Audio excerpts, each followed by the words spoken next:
Hello, everyone. Welcome to OBHealthy, Physicians Health Network. We're a group of African American and Black physicians that are here for two reasons. Our first reason is to improve the health of people of African descent. The second reason we're here is that we want to encourage young Black males to go into medicine. It's so important that they think about medicine when they're choosing their careers because we need them. All righty. Our webinar is every second Saturday of each month at 1 o'clock. So tell friends and family, tell church members to come on and check us out because we're talking about health for our people, for people of African descent. Understand that if you miss our webinar, if you want to see some of our past webinars, you can go to the webpage OBHealthy, scroll to the bottom of the page and hit our YouTube channel. It has all listings of our past webinars.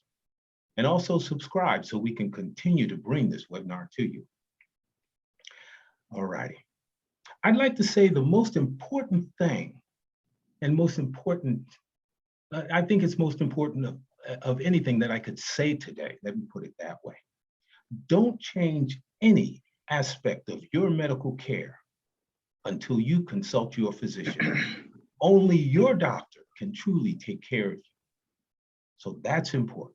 No matter what we say, do not change anything until you consult your physician. I'd like to thank OBHealthy for our parent corporation for allowing us to come to you via webinar and supporting us with this. All righty, so what I'd like to do now, understand that the physicians will be joining.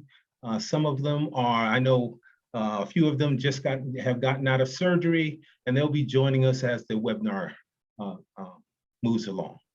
But let's get started, And first, what I'd like to do is I'd like to have each physician introduce themselves.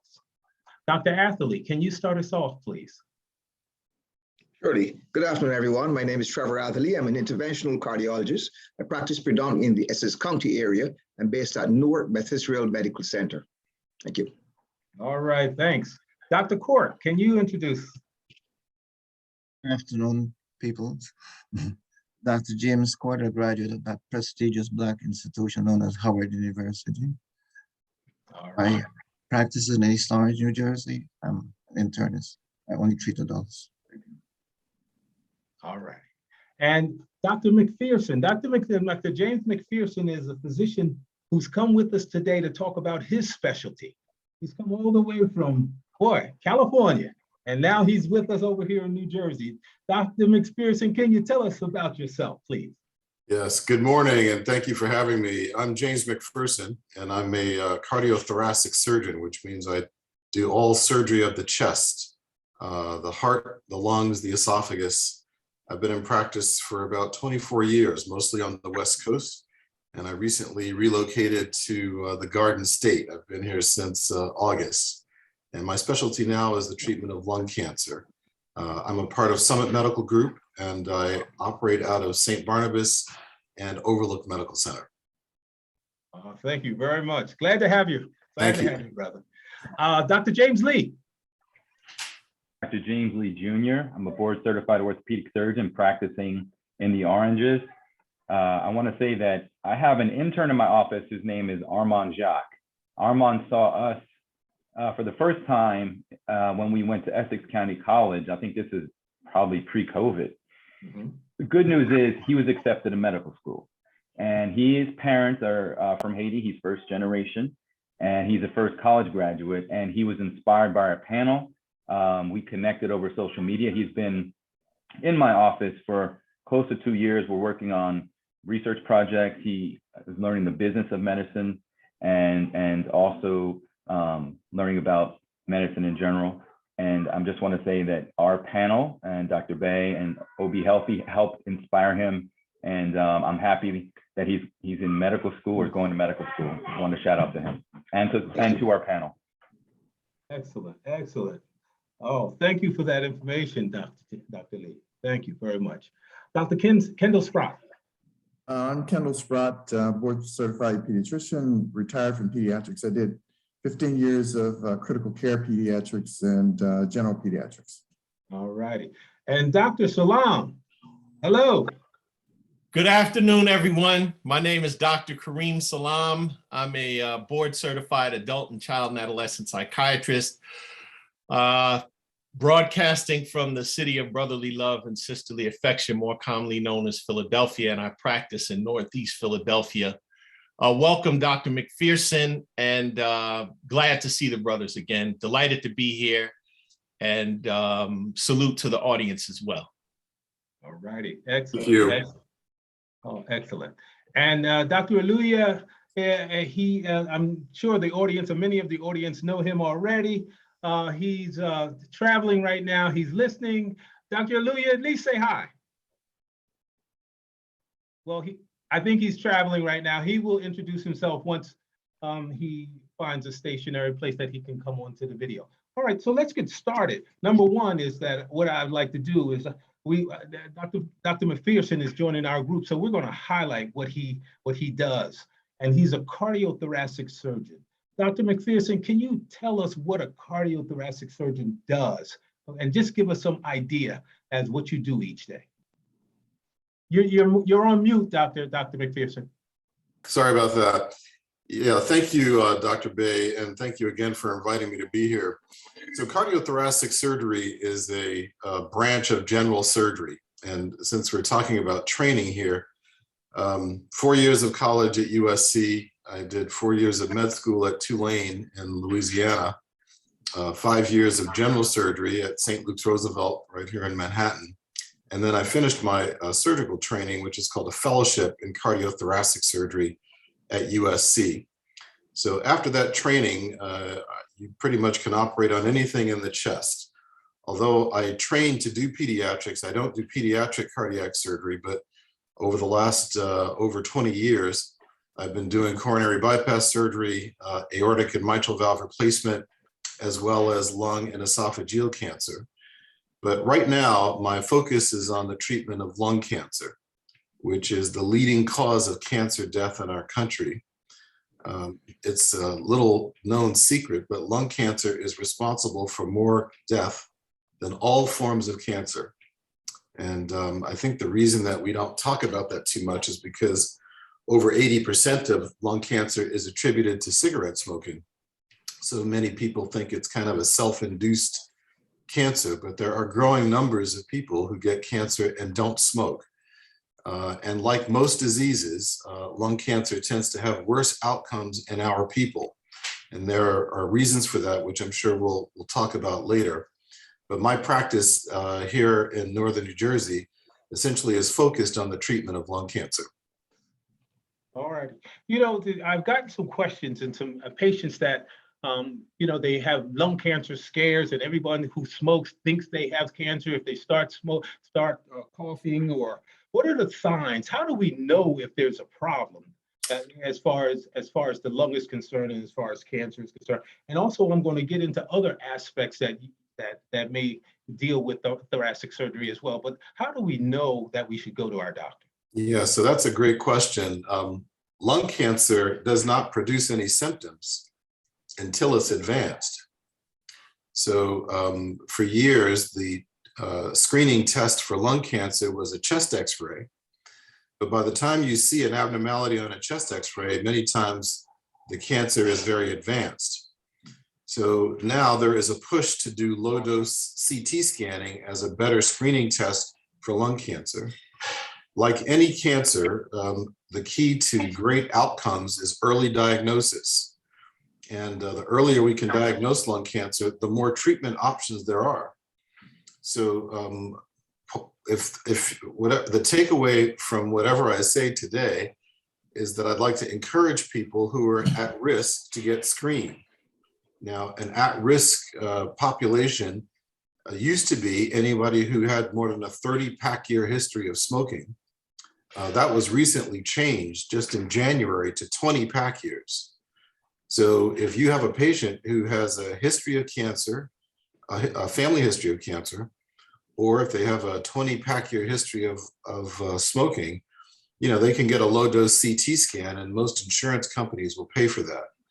A CAT scan is several orders of magnitude more sensitive in terms of seeing early lung cancer than a chest X-ray. And I think that that's important, particularly in our people. It's also important that we encourage smoking cessation, since 83% of lung cancer is associated with cigarette smoking. So could you give the definition of a pack year? Sure. Some folks may not know that. So if you smoke 1 pack a day for 10 years, that's considered a 10 pack year history of smoking. So 1 pack a day for 20 years is 20 pack years. So if you have a patient who's smoked 2 packs a day for 10 years, that's a 20 pack year history. And so those patients can be screened. And as you all know, the key, the definition of a screening test is something that is easy to perform. It's non-invasive. It's relatively cheap, but it's, fairly accurate in terms of its sensitivity. And so many studies have shown that chest X-ray just is not good at picking up early lung cancer. And unlike prostate cancer or pancreatic cancer, there is no tumor marker. There's no blood test that one can take to let them know that they have cancer. Often by the time you develop pain or a cough, or certainly a bloody cough, that can indicate that the cancer is advanced. Doesn't mean that that person shouldn't seek medical care, but we'd really like to get to people before that happens. Only 16% of people who present with lung cancer present at an early stage where we can operate. So that's why I'm really becoming an advocate of lung cancer screening. I'm trying to educate not only the physician community, but also the patient community about the importance of screening. So if I understand you correctly, that if you were smoking 2 packs a day from the age of 20, then you ought to start getting screened at 30. Or if you're a pack a day for 20 years at the same age of 20, you should start getting screened at 40. That's correct. Would you recommend that screening take place every year? I would. To continue to smoke? I would. I certainly, encourage my patients who smoke to stop, but and there are, various ways to do that. But what you just said is absolutely correct. And many patients ask me, what's the best thing I can do for my health? And I tell them that if you are over the age of 40, you should have a doctor who can examine you every year. And certainly if you have a smoking history, I definitely push people to get lung cancer screening. That's easy to do, and that can be part of your annual exam. Yeah, that was going to be a question of mine. How easy, or who do I go to if I wanted a screening CAT scan? Who would I go to? How would I get it done? Well, that's a great question. It's commonly done by an internist. Certainly, if any physician who sees a patient who is at risk can order a low-dose screening CAT scan. Sometimes there are programs where there are these mobile CAT scanners where people can go and get a CAT scan, but the internist is the most common referral source of a screening CT. Dr. McPherson, Dr. Court, what Yes, would sir. be the only criteria for a low-dose screening? Just because you smoke, you should get one, or you have to smoke a certain number of years? So the criteria used to be a 30-pack year history of smoking, and that has now been lowered to 20-pack years. If there is a history of cancer in the patient's family, that is another criteria, or certainly if they have any abnormality on a chest X-ray. But the smoking is usually the most common criteria for which insurance companies will pay for a low-dose screening CT. And those CAT scans usually cost around $300, but as I said, if you meet the criteria, your insurance should cover that. All right. Now, what about the family members of these smokers that get the passive smoking? Mm-hmm. Would you also look to them to possibly get screened? Yeah, that's a great question. The answer is I would, but so far, no study has indicated that people who are in the presence of smokers have an increased risk of cancer. We just haven't shown that, surprisingly. So sometimes with those people, you need to find other reasons to justify getting a CAT scan, but these people need to be watched very carefully. Hi guys, it's Pat Anderson. I have a question. We tend to focus on smoking, whether active or passive smoking. Are there other environmental conditions as it pertains to one's vocation? So for example, an auto mechanic who does brakes, or exposed to certain other substances, who could be at risk and need to be screened similarly as folks who smoke? Yeah, that's a great question. Thank you. As far as lung cancer is concerned, the number one carcinogen is nicotine from tobacco. There are some other environmental factors like radon, but they are way down on the list. Now, as most of you know, as we talk about different cancers, there are other environmental factors that affect them. The most common one would be asbestos exposure for mesothelioma. But as far as cigarette smoking is concerned, still the number one environmental factor is nicotine. Now, you mentioned nicotine, and those individuals who stop smoking may sometimes use nicotine patches or get nicotine otherwise.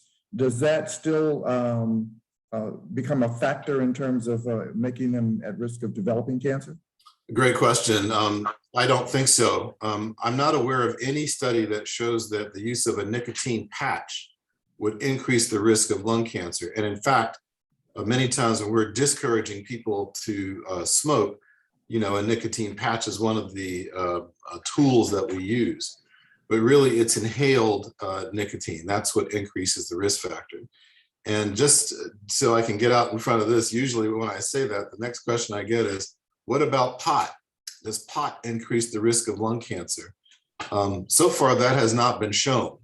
I don't encourage people to smoke pot, but as far as lung cancer is concerned, it's really cigarette smoking. Dr. Court, I have 3 hands that's been raised for quite some time. Real quick. Yeah, I'm gonna, Dr. Court, you'll go for your question, and then we're gonna answer some of these hands up there. Okay, go ahead, Dr. Court. It's an observation. I don't know if you remember approximately 5 years ago, 4 or 5 years ago, where we had a rash of lung cancer in females, all of them in their mid-50s who never smoked. And most of them have passed away within less than a year. Mm-hmm. Has Dr. McPherson has he ever experienced this out west? Yes, so 2 things. For a long time, breast cancer was the number one cause of cancer death in women. Lung cancer has overtaken that, and that's because more women are smoking. So women are complicated creatures. Interestingly, when a man gets heart disease, a lot of times we will feel substernal chest pressure, which we refer to as angina or angina. But angina in a woman doesn't necessarily cause chest pain.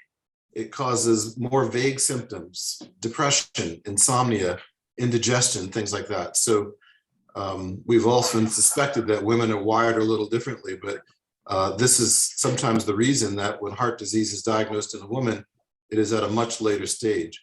The same is true for lung cancer.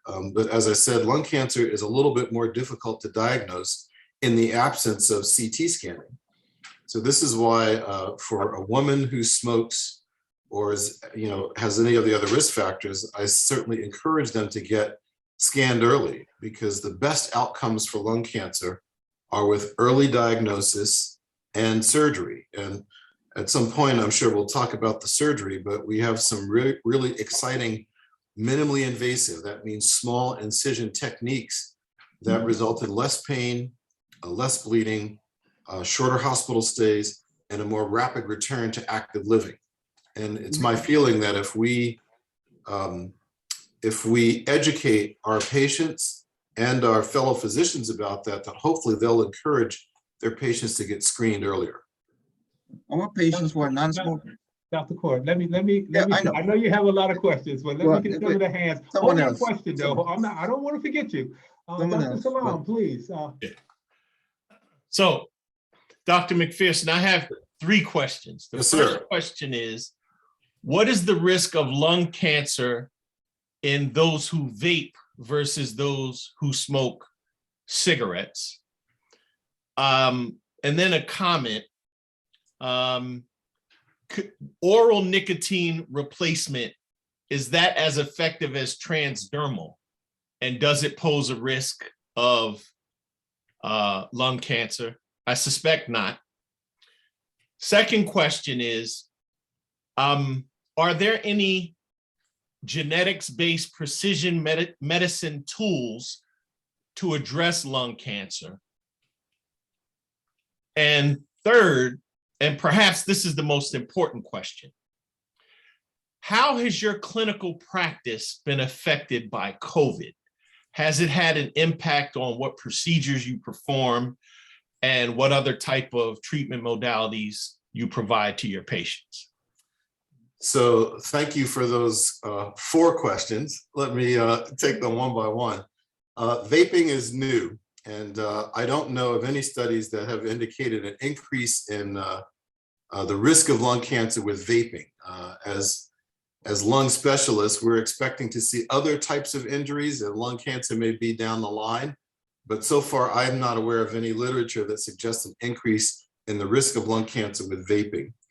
As far as oral nicotine versus transdermal, I'm not sure about that. Most of the patients that I have recommended for some type of nicotine as a smoking cessation tool, it has been transdermal. Some of them, are using nicotine gum, but I'm not sure which one is more effective. Sometimes the patients are using transdermal versus oral based on what they can tolerate. Some people develop irritation on the skin, and so they switch to gum. But I'll have to look into that. I'll get back to you on that one. As far as genetics is concerned, on the pre-op side, there is a genetic component to lung cancer. People who have a family history of lung cancer tend to be at somewhat increased risk. On the post-op side, when we do pathologic examination of lung cancer specimens, there is genetic testing that goes on to try to target these patients in terms of immunotherapy. So we look at specific mutations in the DNA of the tumor to determine if they would be candidates for drugs like Keytruda or Tagrisso, which can increase the disease-free survival in someone who has had lung cancer. And finally, COVID has had an interesting effect. It has not increased the risk of cancer that I can tell, but certainly when we were in the height of the pandemic, hospitals were not doing elective surgery. So as a thoracic surgeon, I don't consider cancer to be an elective operation, but you have to have an operating room and you have to have a place to take care of the patient. So when the pandemic was at its height, the ORs were being used as ICUs, and there was no place to do the operation. So we had to kind of wait until that died down. From a non-cancer perspective, I also operate on patients who have empyema, which is an infection of the pleural space. And I've been expecting to see more patients with empyema getting surgery as a result of COVID. So far, I haven't seen that. I've seen other effects of COVID, but I haven't had to operate on a lot of complications as a result of COVID. Dr. Garrison, and we have 2 more after you. Dr. Garrison, can you introduce yourself because you didn't get a chance to do that? Hi, my name is Jordan Garrison. I'm a general and vascular surgeon practicing in Hackensack, New Jersey. Quick, two questions. One, this is a surgeon-specific question, is when in the operating room, we have electrocautery and lasers that we're using, and there's this plume. Does that increase the risk of any lung cancers or other types of cancer? That's the first question. And the second question is more of a if a person, there's a family member that was a heavy smoker, developed lung cancer, are you saying that increases the risk for the non-smoker family member for lung cancer? So there's two questions. So two great questions, Dr. Garrison, and nice to meet you. I would say that part of my practice in Southern California included endovascular treatment of thoracic and abdominal aortic aneurysms. So I'd love to talk to you about that perhaps in another meeting. All right, I'm ready. As far as the electrocautery is concerned, that's a great question. I've used, electrocautery like most surgeons have throughout my career.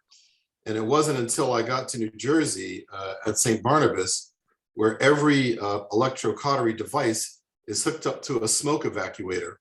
So I don't know if that's because any study has shown that cautery increases cancer. I tend to think that it was probably just because the surgeons and the rest of the OR staff didn't want to smell it. And then of course with COVID, you never know what's going to be airborne that could increase your risk. So if a family member has lung cancer, whether they smoked or not, technically their children or other family members are at increased risk of developing lung cancer. Now, the genetic component, the genetic risk of lung cancer is I would say, an important one, but a minor one. The most important risk factor for lung cancer is cigarette smoking. So 83% of newly diagnosed cases of lung cancer are associated with cigarette smoking. That's when the patient themselves have been the smoker. We would expect that somebody who is sleeping next to or living in the same home as somebody who's smoking inside would be at increased risk. But so far, the literature has not borne that out. Okay, thank you. Dr. Patrick Anderson, your hand is up. And Patrick, could you introduce yourself, please? Yes, Dr. McPherson, nice to meet you. Nice to meet you, Dr. Anderson. Yes, sir. I'm a gynecologic oncologist. I work with many of these physicians here. Dr. Spratt was my professor. He aged well. But Thank you for that. just to comment on the question Dr. Garrison asked with respect to plume, as someone who deal with HPV-related illnesses, and many of the cases I do, especially of the lower genital tract, sometimes laser, we often are concerned about the plume and the viral elements that gets into that plume. And I know from an ENT perspective, there are many people who, healthcare providers, surgeons specifically, who develop HPV-related illnesses in the upper respiratory tract. And the question is, could that be an extension in the lung as well? And then a secondary comment with respect to screening, for many women, their obstetrician gynecologists are their primary care providers, and risk assessment and lifestyle assessment is an important part of any intake. So that group of providers can be really instrumental in identifying at least women who are at risk for lung cancer and initiate their screening. Yeah, I agree completely. Even though we may not have specific literature that talks about the risk of cancer if you are in an operating room environment using electrocautery, I think it makes sense to try to evacuate the smoke. We don't need to be breathing that in. I would say the second thing is, gynecologists are some of the original surgeons. One of the oldest surgical journals was Surgery, Gynecology, and Obstetrics. So I consider you to be an original surgeon. And any of you can be a portal for screening people with lung cancer. It doesn't take a lot to order the CT scan. And another thing I'd like to get across to each of you is that I don't want you to think that you need to be expert in reading CAT scans. Pretty much if you see a patient who meets the criteria for screening, you can certainly refer them, and I'd be happy to see them at that point. You can either send them to me with or without their X-ray report. But I do think it's important that the screening become ubiquitous, particularly in our community, because as I said, one of this interesting phenomena in the treatment of lung cancer is that the outcomes are worse in African Americans, even when you justify for age and cigarette smoking. So in other words, African American patient with a 20-pack year history of smoking is going to have a worse outcome than a Caucasian patient with the same amount of nicotine exposure. So getting back to the question about genetics, I think that probably does have a genetic component. There's something about nicotine that we seem to be more sensitive to. Dr. Atherley, I think you're next. Okay, thank you. Dr. McPherson, I certainly enjoy hearing you, but there are one comment and maybe one question. One comment, perhaps from my perspective, in regard to the question of vaping. While I appreciate that there's been no evidence of vaping causing increased incidence of cancer of the lung, I do want to warn our audience that vaping is not harmless. And the aspects of vaping that affect us may affect the heart. One, an increase in the heart rate associated with that, an increase in the blood pressure, especially the upper component, the systolic component of blood pressure. So it is not certainly a harmless endeavor, and one should be cautioned about not vaping. I'd like to ask a question, however, of Dr. McPherson, perhaps identifying for me and for the audience. In those patients who do not quite meet the criteria for routine screening for lung cancer, what are the early signs or symptoms that may forewarn a patient so that the patient could then come to us, at you, and ask to be further screened? They don't meet quite the criteria, but what signs should they look out for? So great questions, Dr. Atherley. And if I came across as advocating vaping, forgive me, gentlemen, that was not my intention. I was simply saying that vaping has not been shown in the literature to be associated with lung cancer. And usually I say yet. It's just too early to tell, but I certainly don't encourage anyone to pick up vaping. Interestingly, you know, there was a time maybe 10 years ago, Dr. Atherley, where a lot of cardiologists were investing in coronary CT scans. Some of your fellow cardiologists were even buying them for their offices. Either a coronary CT scan or getting a calcium scan was another popular thing. I still see some patients who come in with calcium scans. Now, interestingly, that study did not increase the early diagnosis of coronary artery disease, because once you get an abnormal coronary CT scan, you still need an angiogram most of the time, or at least a stress test. But it did increase the incidence of lung cancer because the risk factors for heart disease are almost identical to the risk factors for lung cancer. So just like with our OBGYNs and our gynecologic oncologists, cardiologists can also be a portal for lung cancer screening. So as far as the second question is concerned, there are not many early signs of lung cancer. You know, if a person has prostate cancer, there can be a change in the urinary stream or pain, or, you know, if a person has the wherewithal to go to a doctor with those symptoms or without, maybe they would get a PSA as part of their exam. They might get the PSA study before they have any symptoms.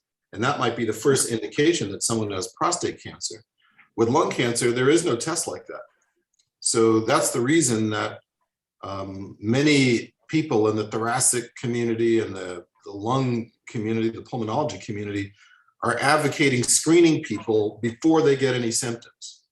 Because I have at least 4 patients who are awaiting surgery as we speak, who have no symptoms. They just have abnormal chest x-rays and went on, abnormal CT scans, and then went on to get some type of a biopsy, whether it was a bronchoscopic biopsy or a CT guided needle biopsy, and we picked up a cancer. So this is not a person who's got symptoms. They're perfectly healthy. They're out there working and doing their thing, and most of them smoke. But the key thing is a paradigm shift in the treatment of lung cancer. We're no longer waiting for people to develop symptoms, because by the time they have symptoms, they may be out of the window for surgical treatment. Yeah. You know, I Dr. just. Dr. Lee, I'm sorry. Dr. Lee, let me take the hands that have been waiting for a long time. Dr. Lee, go ahead. You're muted, Dr. Lee. No, unmute.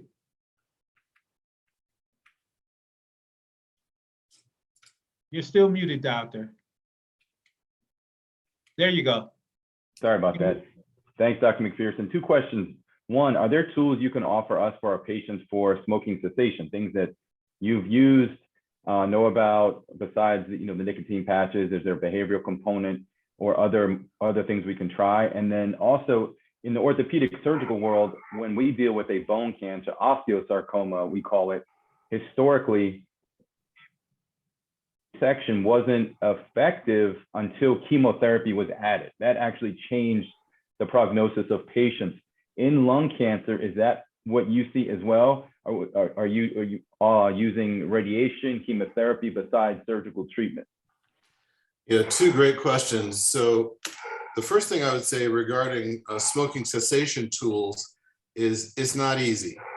Cigarette smoking is it's a physiologic addiction. Most of us have heard alcoholism described as a disease. And as most of you have seen in your careers, when an alcoholic just stops drinking, sometimes that's not a healthy situation. Well, with cigarette smoking, there can be some withdrawal, and there is a psychological component to that as well. So I just preface that by saying that we can try patches, we try gum or some type of nicotine replacement. I think that combined with family support and the patient's own willpower, the combination of those sometimes is successful. I also tell my patients that, if you've been smoking for a long time and now you have cancer, I'm not telling you to stop smoking to prevent getting cancer, because that ship has already sailed. But generally, if somebody smokes right up until the time they undergo a general anesthesia, it sometimes can make extubating the patient in a short, timely fashion more difficult. So nobody wants to be lying in the recovery room with a tube in their mouth, and sometimes letting people know that it will be better for you surgically if you stop smoking. That sometimes can help too. I try to use anything that I can. I've had patients who have undergone hypnosis, acupuncture, all kinds of things. It really depends. As far as your second question about chemo first, I know we have some lay people on the audience as well. Usually when you give someone chemo or radiation, that is referred to as neoadjuvant therapy, versus if you give them chemo after surgery, that is called adjuvant therapy. So we try to stage people preoperatively in terms of lung cancer. And certainly once we get pathology back, once the specimen has been examined, then we can stage them. Typically for lung cancer, I don't treat people, at least with early cancer, with neoadjuvant therapy. If someone has obvious evidence of lymph node spread, then yes, they would be treated with chemotherapy, but many of those patients are not going to be going to surgery. After surgery, let me back up. If you have somebody, let's say, who looks like they have an advanced cancer with lymph node involvement, then we treat them with chemotherapy. Sometimes they're treated with radiation. And if the cancer appears that the lymph nodes have been sterilized, if they're no longer involved, then they've essentially been downstaged, and some of those patients will go to surgery. After surgery, the use of chemotherapy really depends on the size of the tumor and the presence of cancer in lymph nodes. So it's done individually, but it's unusual for me to treat somebody with chemo and then take them to surgery. Dr. Salam. Yeah, just quick comments on smoking cessation.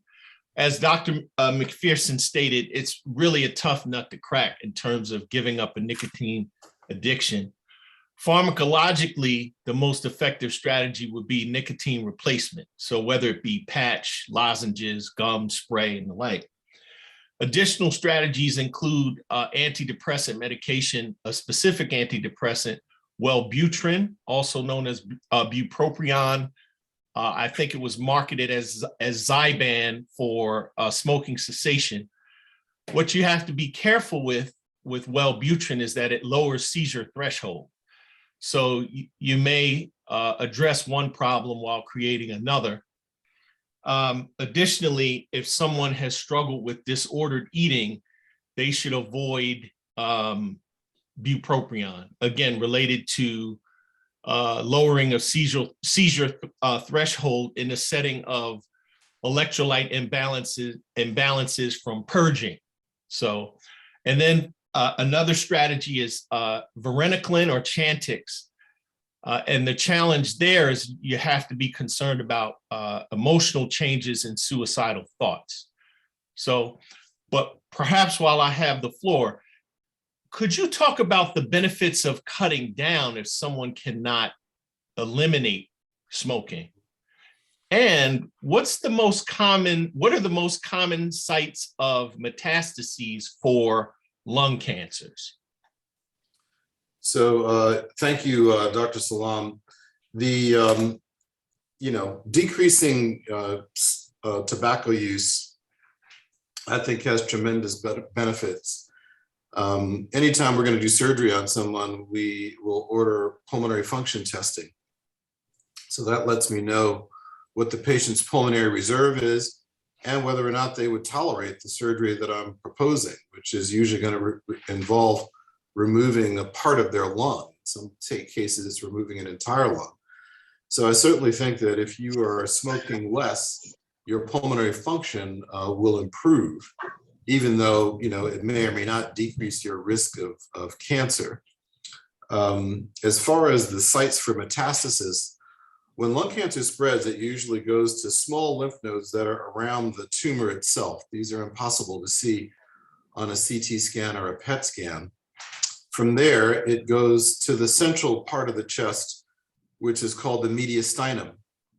So if I look at a CT scan and there are lymph nodes that are either larger than a centimeter in diameter, or if they are absorbing tracer on a PET scan, that's the definition of a lymphadenopathy, and those nodes should be biopsied prior to any surgical resection. Lung cancer can spread to the brain, it can spread to lymph nodes in the neck, and many times people with a large tumor, imaging the brain will be part of their preoperative workup. And most of you probably remember from medical school that most of the time when you order a CT scan of the chest, it includes the adrenal glands. So lung cancer can also spread to the adrenals. It's interesting, I don't see that happen very often, but because historically it is an association, pretty much every CT scan of the chest will stop at just below the adrenal glands. Yeah. And Dr. Patrick Anderson. You're on mute, Patrick. Could you unmute? Yes. Dr. All right, McPherson, thank you. one of the struggles I have is with respect to patients with known malignancies and surveillance and ordering and getting approval for CTs of the chest, trying to screen these patients for secondary malignancies. Mm-hmm. So for example, a patient with advanced uterine or advanced cervical cancer, oftentimes when we get that quote unquote authorization for a chest CT, it gets denied. Can you enlighten us as to some of the approaches we might take with respect to screening for secondary malignancies in these patients in the lung? Sure. I think that's a great question. And, even as a thoracic surgeon, sometimes I'll order a CT scan and it's denied by the patient's insurance, or prior to, it's not approved, but it will only be approved if I have a peer-to-peer discussion with a physician representing the insurance company. And I'm always amazed at the brevity of those conversations. I said, this conversation took less than 30 seconds and you approved it. I'm just wondering why. But then we have to realize that the job of the insurance company is not necessarily to prolong the lives of the patients, it's to save money.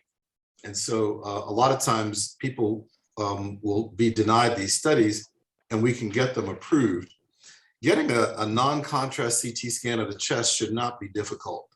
I think that certainly if you are able to demonstrate that the person is at risk, or if they have the most minor of symptoms, which could be a cough or any kind of chest pain. For the most part, those studies get approved. Now, it may be more difficult to get something like a PET scan done in the absence of a abnormal CT scan, but certainly a non-contrast or a low-dose CT scan, the threshold I found has been lower in terms of getting those done. All right, Dr. Nelson Aluya. Dr. Aluya, can you introduce yourself because you didn't get a chance to earlier? Yes. Good afternoon, everybody. My name is Nelson Aluya. Sorry, I came in late. I had to rush in. I was on, but I had to, set it down properly. My name is Nelson Aluya. I'm medicine pediatrics trained, an assistant prof at New Jersey Medical School here in Newark, New Jersey, and recently minted, I would say, the Chief Medical Officer for Newark Community Health Centers. So Congratulations. Yes, thank you. That's the role I just picked up. And as you all know, I call myself a medical advocate. So I hope to continue to use that platform to advocate for our community in regards to health and health-related matters, so we can use, achieve great, sustainable universal health for all of our mankind. So I'm glad to be here, and thank you, Dr. James McPherson, for such a very, I'll use the word erudite. Thank you. Manner in which you answer the questions, and it shows, of course, you're very comfortable in your space, and that's where you live and breathe, and it's obvious, and it's good to see a Black brother who's at that level at this point in time as well, because very rarely we see cardiothoracic surgeons that look like us. Well, thank you. Yeah, that's true. And one of the joy of this platform is to bring to us, our community, individuals who are doing great exploits in their individual spaces, so that we get to see them and hear from them directly and know that they do exist. We're here with just as equally bright and smart as everybody else. And we're here to do justice to what we need to do in our community. With regards to lung cancer, and like you said, people of African descent tend to do worse than anybody else when it comes to tobacco exposure. And you can take an anthropological explanation to that. That would be almost as similar to those who are being exposed to diabetes. Like I've always said before, a lot of all these things are new to our DNA, and that's why we haven't evolved to the point where we're adjusting to them, and probably that's the reason why. But if you bring it down to the elemental level, there'll be some acetylation, methylation, things that our DNA has not been able to code for yet, and that's the reason. But in terms of screening, and thank God in 2015, I think, the National Health Services something approved for all insurances to allow low-dose CT scan for those who are at risk for lung cancer in our community everywhere. And the study, for those who qualify for you to be screened for lung cancer, age 55, smoking, 30 years back history. Those are, individuals who qualify for one group. There's another group, age 50. The first one, age 50, who have had exposure to radiation to the chest, or those who had exposure to asbestosis, or those who have any kind of cancer in the chest or around that needed radiation to the chest as well, and a pack history of 20 years. So those are individuals who need to be scanned with low-dose CT. But the onus is upon us as physicians. Like you said, we should be a gateway or setway to counseling patients each and every point in time where we encounter them, for those who are at risk in our community, to get CT scan, low-dose CT scan approved for them. Because again, we're very few in this space. And if we don't begin to push on this agenda for our community and leave it up to a certain group of people, it will never get done. And that's why we need to begin to do this. And of course, counseling that they need to cut back on smoking. Now, another indication again to that's what I just said. If you quit smoking 15 years before you've had a history of smoking, you still qualify. So 15 years into time, because it takes about 15 years for you, what I use the word now, presumably, for the lungs to recover itself so that you can be like a non-smoker. 15 years if you smoked. So for those who smoked for 15, who quit 15 years ago, they still qualify for low dose CT scan. And again, you can do that every year, and it's followed. If something is picked up, then we need to escalate it to other level.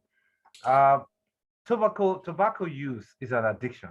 People tend to forget that. It's really difficult to quit. I've seen people who quit everything else, cocaine, marijuana, everything else, but they cannot quit tobacco. And that's because, I mean, in the brain, there are multiple levels of receptors that are receptive to tobacco use.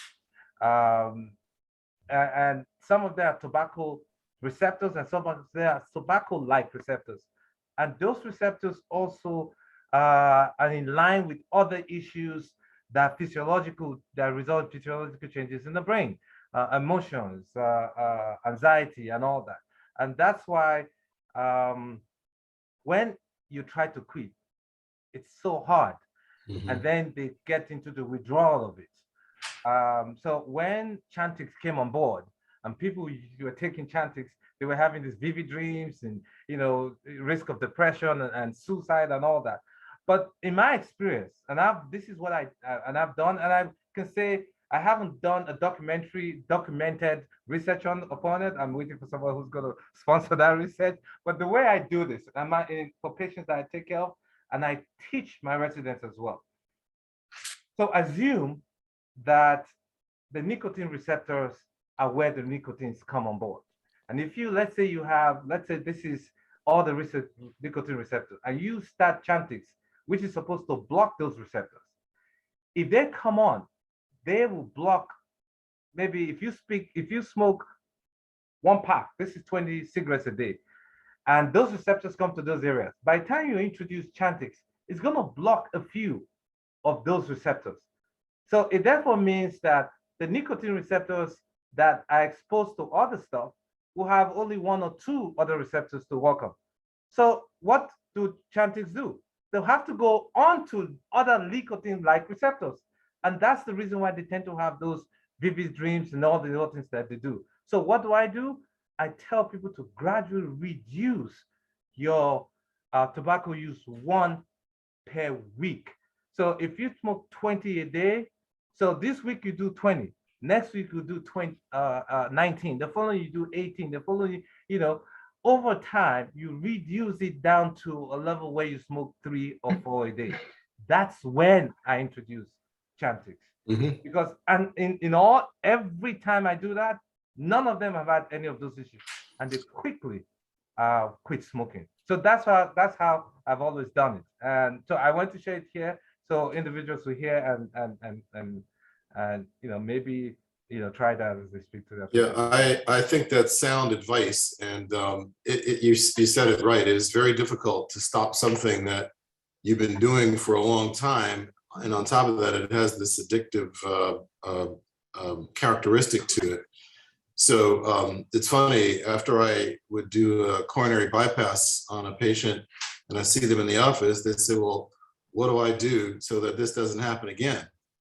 And I would say, you have to make some changes in your diet. If you eat red meat, I'm not going to tell you stop, but maybe you cut it down to once a week or so. And I told people that by my reduction of eating red meat, not only does it taste better when I do eat it, but I feel better, And so I agree that sometimes a graduated plan does better than, quitting cold turkey.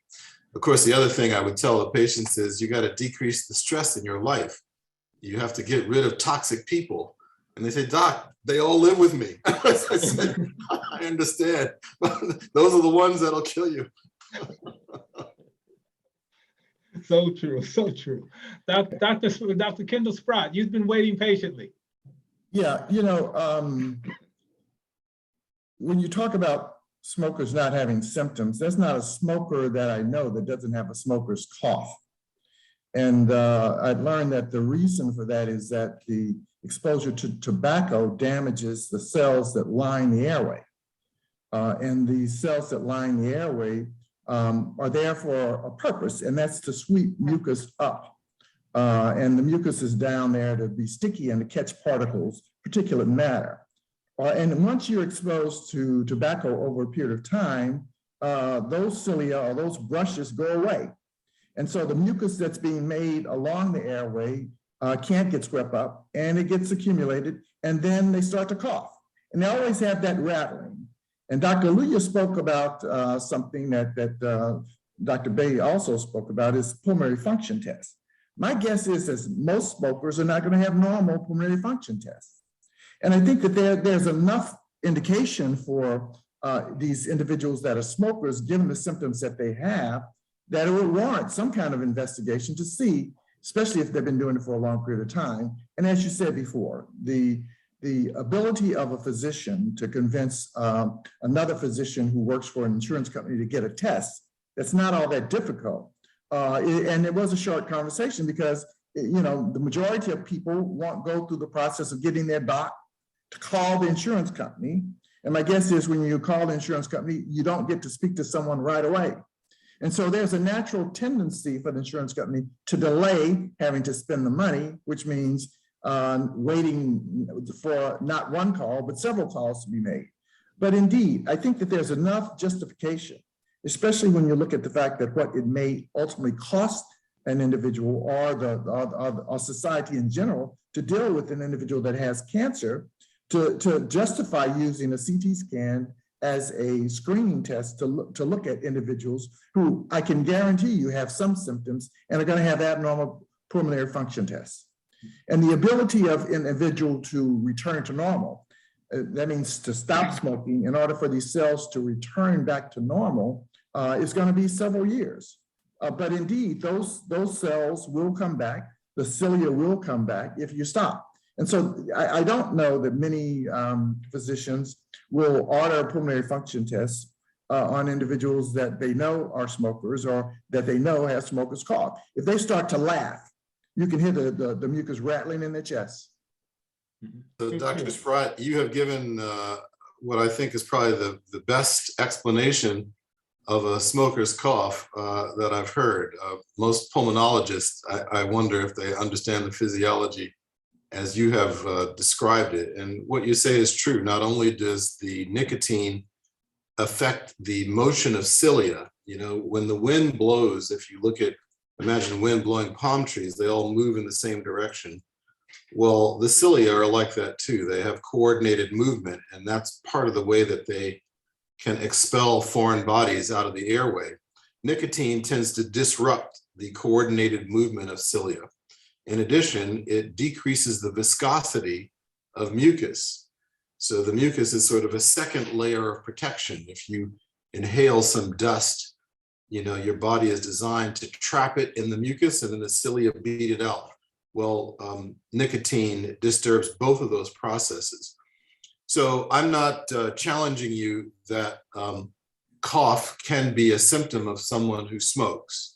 I find that a cough such as the one you described is often an early indication of emphysema, which is not necessarily a surgical disease.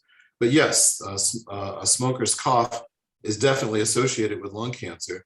I think that most of the time, a person is only getting pulmonary function testing if they are very dyspneic or oxygen dependent, or if they're not using oxygen, but they are someone who is contemplating having an operation. So at any rate, the CT scan at this point is still our best screening test for diagnosing early lung cancer. And just to tack on to something that Dr. Aluya mentioned, I mean, any of us, regardless of specialty, can be a portal to introduce someone or one of our patients to CT scanning. You know, I find that when a patient gets into my office, we start talking about a lot of stuff, and the next thing you know, they're asking me about things that are, you know, have nothing to do with thoracic surgery. And I say to them, well, you know, you are fringing on my expertise right now, but, you know, I'll be happy to refer you to someone. It sure is nice if you know who you're referring them to, because sometimes you could be referring them to somebody who they may not relate to as well and may not be as open about their symptoms or their problems. But any of us can certainly, you know, act at that early stage and order a screening test. Okay. No, I was just suggesting that given the fact that it's likely that pulmonary function tests become abnormal a lot earlier than someone becomes diagnosed with emphysema, which is not a easy disease. It's something that people will end up dying from. And again, that may not have anything to do with cancer, but certainly it compromises their ability to live a healthy life. And so what I was suggesting that we be a lot more liberal in ordering pulmonary function tests to let the individuals know that they're on a pathway towards an irreversible pulmonary disease. Yeah. I agree. Let me clarify a few things as a pulmonologist. Number one is that we're talking about emphysema, but emphysema is only about a 20% of the lung problems that we see. Most of it correlates with bronchitis, believe it or not. Bronchitis is something that, and I won't get into the differences in a pulmonary function test, but bronchitis causes scarring on the lung, as opposed to emphysema causing a breakdown of those little alveoli or those little lung sacs that make up the lung, the destruction of the walls. Bronchitis is actually, it's an infection that occurs over and over again with a lot of cough, a lot of mucus production. It changes the character of the airway such that it increases the mucus producing cells. And over time, especially with smoking, as you say, it truly destroys the cilia. And that way the mucus lays on the lung. And if the mucus is there, guess what? Bacteria loves mucus. So then you get an infection, and then and any insult to the lung is a very, very sensitive, very fragile tissue. Any insult to the lung over time and as the lung heals, it heals with a scar. And that scar is forever there. It never leaves. So understand bronchitis is one of those things that can lead to lung function failure just as well as emphysema. And it's much, much more common than emphysema. And it's secondary to smoking as well.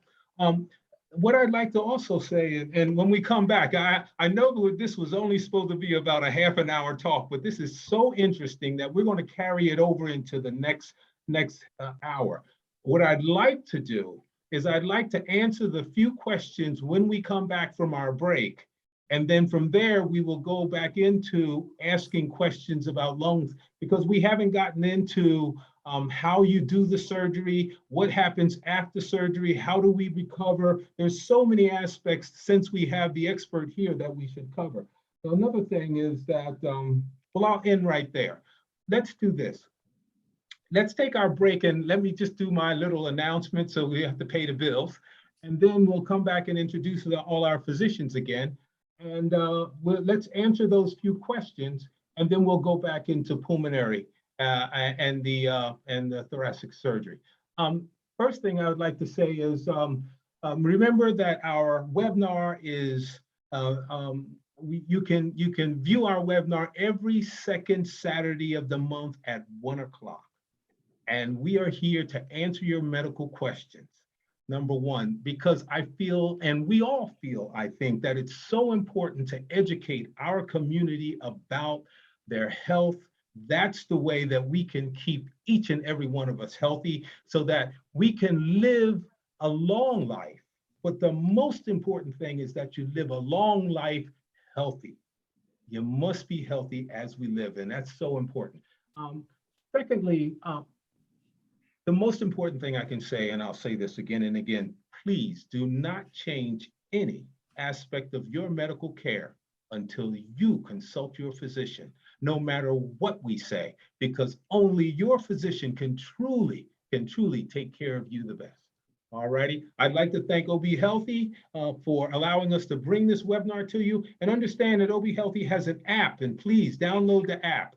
Just go to your, on your phone, just go to the App Store and download the app OBHealthy, and understand if you put in the code 365, you will not be charged for the app. 365, and tell friends and family about that as well. I would like to allow each physician to introduce themselves again, and we will get started. Dr. Atherley, please. Hi, good.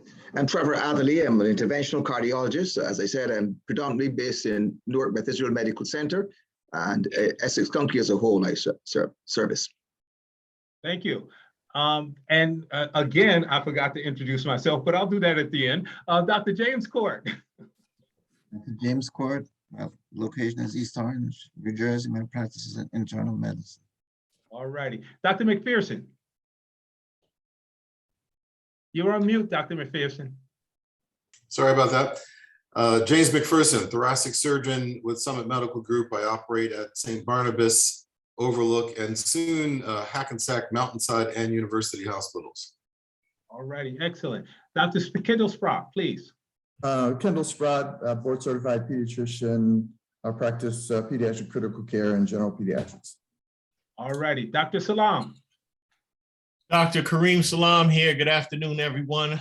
Board certified adult and child and adolescent psychiatrist. I practice in Philadelphia. All righty, and Dr. Daniels. Thank you, Dr. Daniel. I know you just got out of surgery. Thank you for coming on. You're welcome. You're welcome. Yeah, I'm sorry I'm running late. So my name is Lawrence Daniels. I'm a pediatric and adult neurosurgeon. I work out of New Jersey. I have offices up and down the state. Right now I'm in Spring Lake, which is a Jersey Shore, but I have office in Manhattan. I have office in Montclair, for the up north office in Morristown. And yeah, that's it. All right. Thank you, brother. Thank you. Dr. James Lee. I'm a second generation board certified orthopedic surgeon serving the New Jersey area. Thank you. Dr. Patrick Anderson. Good afternoon, everyone. I'm Patrick Anderson, board certified gynecologic oncologist, chief of GYN oncology at Newark Beth Israel Medical Center. It's always an honor to be here. And while I have the platform, just want to say to everyone, June is Cancer Survival Month.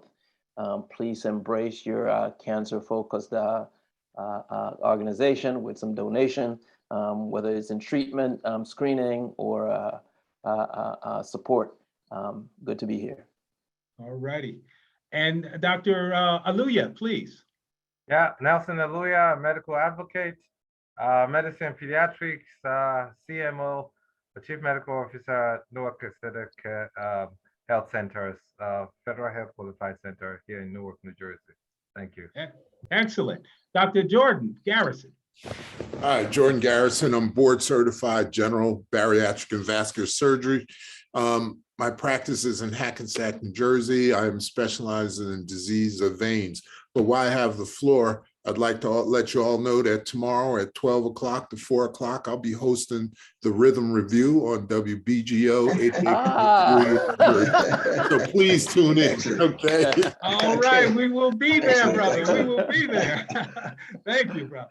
That's a program we listened to when we were in college. I know, he's got multiple talents. Review with Felix Hernandez. Oh, yes. That's the world's best jazz station. Excellent, excellent. All right. I'm Dr. Omar Bey, pulmonary critical care and the subspecialty in nutrition. What I'd like to do is, Dr. Salam, I noticed that you answered a question, but we want the whole audience to hear that answer. That question was dealing with COVID and depression in African-American communities and how to navigate that.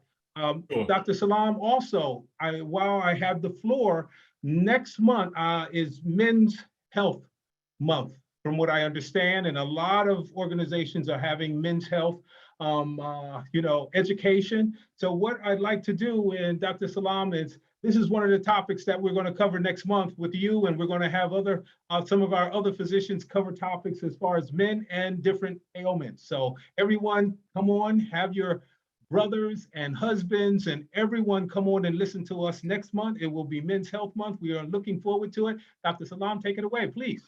So first thing, while I have the floor and to piggyback off what Patrick said, May is Mental Health Awareness Month. So please forward your donations to your psychiatric and psychological organizations, Black Psychiatrists of America, and the like. So a quick shout out for that. Now, in terms of COVID and depression, COVID has really wrought havoc in communities of color. It's caused a tremendous amount of grief and loss. And COVID really has exploited the health of communities. So particularly communities of Black, Indigenous, and people of color, where there are higher instances of pre-existing conditions, whether it be diabetes, hypertension, cardiovascular effects or asthma that increase the risk of hospitalization, illness, and sadly death in the setting of COVID, which could lead to grief and loss. So this would be an adequate time to plug a book that actually talks about grief and depression in the setting of COVID, written by a group of African-American psychiatrists, one of them including myself. It's called Bree's Journey to Joy, a story about childhood grief and depression. And so typically in the setting of such grief and loss, you could actually experience a secondary depression. And you should be on the lookout for this if someone is having a very difficult time returning to their baseline level of functioning. Additionally, uncertainty breeds anxiety, and COVID has been awash in uncertainty. And I think we're at a point where we shouldn't expect to eradicate it at this point. And it's become something that it's probably more realistic for us to try to understand how we live with COVID. We must continue with our lives. We want to do that in a safe manner. And just to quickly rewind, there's this concept of the social determinants of health and mental health, basically how human beings live, work, and play, and the impact that that has on their health. And so there's a history behind this that makes us more susceptible to communicable diseases like COVID, and therefore our outcomes tend to be not ideal in the setting of this infectious illness. So again, as Dr. Bay mentioned, in terms of navigating, you really want to coordinate with your primary care physician. You want to keep an eye on your loved ones in terms of whether they're presenting with sadness and the blues, which is a more common presentation of depression in adults, or increased anxiety, anger, and irritability, which is a more common presentation of depression in youngsters. And fortunately, we live in a time where we have platforms like this, where there are African-American professionals for physical health, for mental health. And I included some commonly used databases for folks who are looking for mental health providers from our community who could help support our needs. And these databases tend to be organized by area code, by zip code. So you're finding providers within your catchment area. And I constantly get these calls. So I refer folks to those databases that are listed in the chat.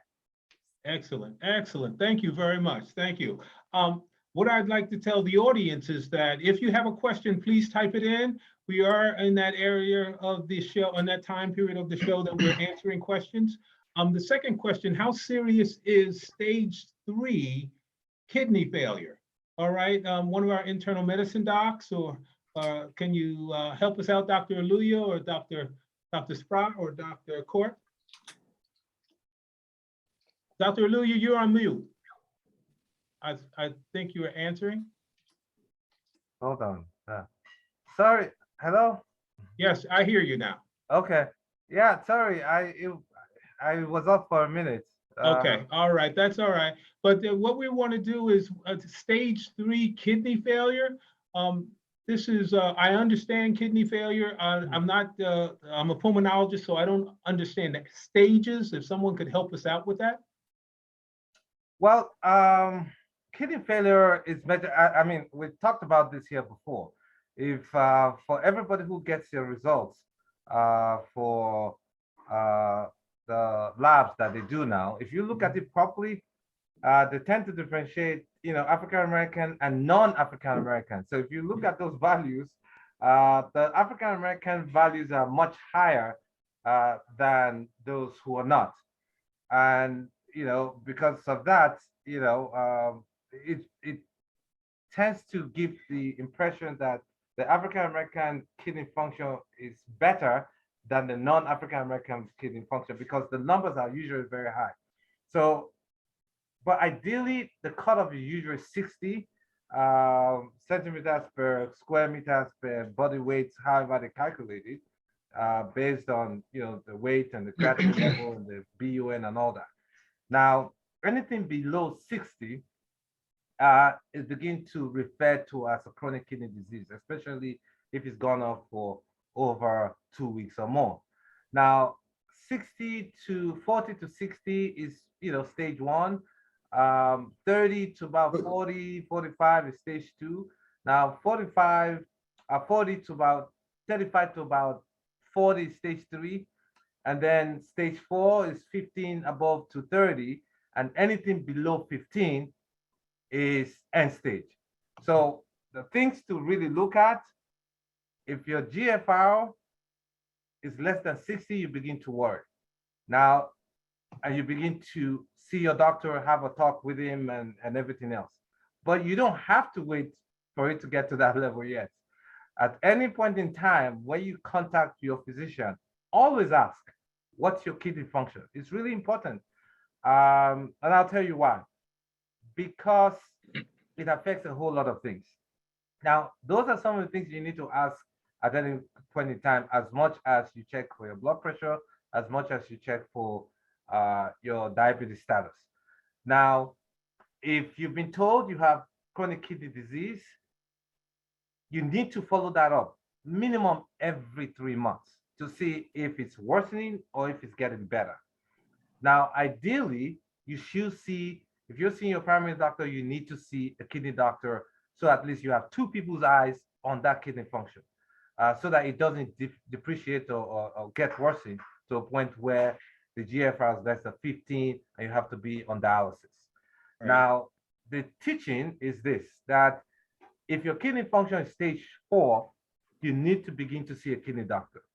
But by the time it gets to stage 3, that's when you begin to see a vascular surgeon who would begin to do some mapping, the veins of the hand. God forbid you need dialysis, but nobody does that. People tend to wait for stage 2 or even end stage before they see, the vascular surgery, and then you have to have access. But nobody wants to be on dialysis, because dialysis, again, it's a disease. I always tell people that it's a disease. For some of my patients who have high blood pressure or diabetes, and I said, listen, I'm giving you 1 tablet or 2 right now. If you don't take it and your kidney function, worsens to a point where you have to be on dialysis, then you get 4 or 5 more medications you have to take, whether you like it or not. It's a disease. And unfortunately, the average statistics is once you get on dialysis, if you don't get transplant and you don't manage properly, it's about 8 years. I'm sorry, but that's just the statistics. So, but for us as a people, we form what, 13 to 15% of the population in the US, but we constitute about 34 to 37% of those who are on dialysis in this country. And that's really bad. Why are we saying that? Why? 2 main reasons. The number 1 cause of kidney failure in the world and in the United States is diabetes. The number 2 cause of kidney failure in the world and in the United States is high blood pressure. So if you have diabetes and you now have high blood pressure on top of it, that's a double whammy.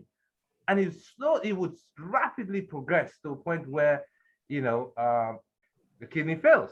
So it's something we need to pay attention very closely at, so that we don't end up, on dialysis as it is right now, again. So keeping an eye on your blood pressure, make sure it's controlled, because if you don't, you end up on dialysis. Keeping an eye on your diabetes, so that your A1C is less than 7 if you've been diagnosed with diabetes. But before that, and we've talked about this on this panel, everybody, including myself and the physicians and those who are listening, wherever you are, you need to know what your diabetes status is. If you're no diabetes, if you are pre-diabetic, meaning between 5.7 to about 6.5 with no symptoms, or 7 and above with symptoms, if you are pre-diabetic. Now, if you become diabetic, if you're in the pre-diabetic stage, you can intervene early. One, exercise, diet, and all that. And if there's need be, if you're obese, you need to find a way of cutting back. But for a few of my patients who it's a really difficult problem, at that pre-diabetic state, I tend to put them on metformin, usually once a day. A lot of people don't know that, but metformin 750 is the only FDA approved medication as an anti-aging drug. So I tend to sell it that way as well. Like, listen, it help you lose weight, it help reduce the risk of you progressing into diabetes. So it's a combination of things. So you need to intervene at that stage. Why? Because the microvascular changes that eventually end up with people losing their eyesight, stroke, kidney failure, erectile dysfunction begin in the pre-diabetic state, not when you become diabetic. So, and that's why a lot of people, we didn't know this, but we begin to know, research are showing this now. That's why it's so important that at the pre-diabetic state, you have to intervene. And at that point, you got to know what your kidney function look like, and if you're producing protein or microalbumin in your urine. You need to ask your doctor that, so that if there is, then you can put people on low dose ACE inhibitors like lisinopril, captopril, or any of those pill medications, because those have been shown to reduce the renal progression of the disease. Excellent. So these are things we need to know and discuss with the primary doctor. Thanks for covering. Thank you so much, my friend. Omar, I just like to say a little bit about the kidney. Go ahead, Dr. Sprout. You know, when they talk about renal failure, you start out by saying that the kidney starts out as normal.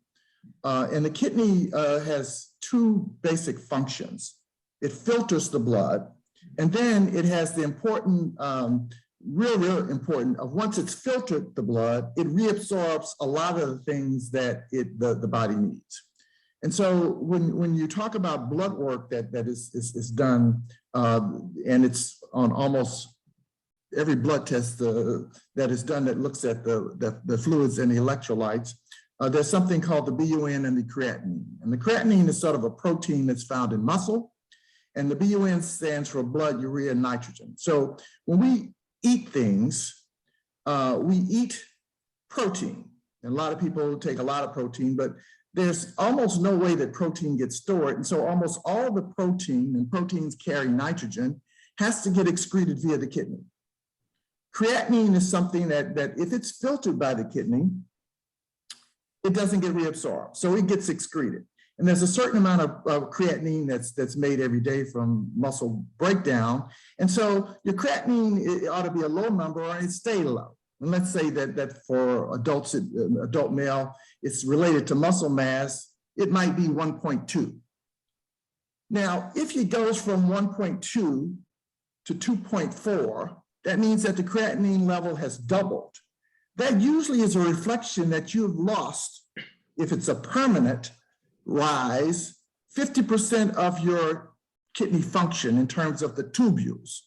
And those tubules, if destroyed, aren't going to come back. Okay, now you talk about people who might need a kidney and they can donate a kidney. That means that you can usually do fine on one kidney, and that's why someone can donate it. But you think about a creatinine going from 1.2 to 2.4, which lost half your kidney function. If it goes from 2.4 to 4.8, you're now down to 25% of the number of tubules that are functioning. And your BUN also is going to rise, because your BUN is going to be a function of the ability to get rid of the protein that you take in. And the more protein you take in, the more protein you have to get rid of. But now when you talk about stage one, and again, there's some different ways that you can look at it. Dr. Aluya gave you one, but stage one might say that you have 90% of your kidney function. Stage two might be 60 to the 90%, and then 40 to 60. And then if you're talking about end stage, less than 10% of your kidney function, which means you can't get rid of a whole lot of the things, including certain medications that when you take, you have to get it rid of through the kidney. The liver is another way that a lot of the medications get metabolized, but the kidney gets rid of a lot of things. And a lot of people that take supplements, vitamins and things like that, you take it, you look at your next urine, you see that most of the vitamins that you took are excreted there. So a lot of the things that the kidney does it's extremely important. It regulates the water, it regulates your salts, it regulates almost everything. And so to lose your kidney function is extremely, extremely important, and it affects your life. And when Dr. Lee, you talked about the major cause for kidney failure, you talked about diabetes, that is absolutely correct. But one of the things that you can always do is look at those rises in your BUN and creatinine, which you get every time they do the blood work. And if you see it's going up, you might say to your doctor, hey, what should I do? Should I need to? And you should see a nephrologist. The earlier you can see a nephrologist, the better off you can be. But given the fact that, as Dr. Luya said, most of the issues are related to hypertension and diabetes, you need to be very, very, very cautious in terms of paying attention to that, not letting this continuous damage to small vessels go on, because that's what causes most of the problems. So pay attention to the blood work that you have done. Understand that as that creatinine and BUN rise, it's going to be a determinant as to further renal damage, and the fewer nephrons or the fewer numbers of tubules you have to do the work that is important to filter the blood and reabsorb things that you need reabsorbed. Excellent. One quick comment. Go ahead. Right now, there's only one value that's being reported. They don't separate it anymore between the African Americans and whites. This is current, right? This is new. This is current. All But right. you'll always see a BUN and a creatinine on the lab results. Yeah. Yes, but only a Yes, it GFR only. It's But only Okay. one. Let me, Dr. Luya, hold on. Right. I know we would like to continue this, but I just want to connect to some other questions if we can. Dr. Atherley, there's a question that came through. It says, can anyone explain the difference between CT scan and catheterization of the heart? Okay, fair enough. They're used comparably, but there are some major differences that we understand about them. Computerized tomography as a whole is a means of taking X-ray pictures and with a computer, putting them together to give slices of the various organs and structures that we want to visualize. Now, in looking at the heart specifically, we more often use this to look at the coronary arteries of the heart, although we can use it for other factors. But the coronary arteries are small arteries that run on the surface of the heart, and they're very important in the occurrence of angina pectoris, which is a special kind of pain if they're blocked, or heart attacks, where the heart may be irreversibly damaged if they are totally blocked. So these are major important aspects of our function and structure that we need to be able to analyze. So CT scan of the heart, most commonly, if you want to compare that to cardiac catheterization, most commonly will be used to look at the coronary arteries of the heart. Dye is injected into a large artery, peripherally, that is not into the heart itself, but one of the limbs. And then these special kind of X-ray pictures are put together with a computer and give us the slices, the appearance of the coronary arteries. However, the difference here with the cardiac catheterization, I don't want to say it's night and day, but there certainly is a major difference in terms of the overall accuracy of the pictures that we get. When performing a cardiac catheterization, again, tubes are passed either through the veins or arteries and lead backwards towards the heart. With a typical total cardiac catheterization, we can look at the right side of the heart, the left side of the heart, we can measure pressures and look at the structures and function. But I think, again, in this comparison that the questioner is asking, we most commonly are looking at the coronary arteries. What is done here is that the tube is placed through an artery. Nowadays, we use the artery at the wrist.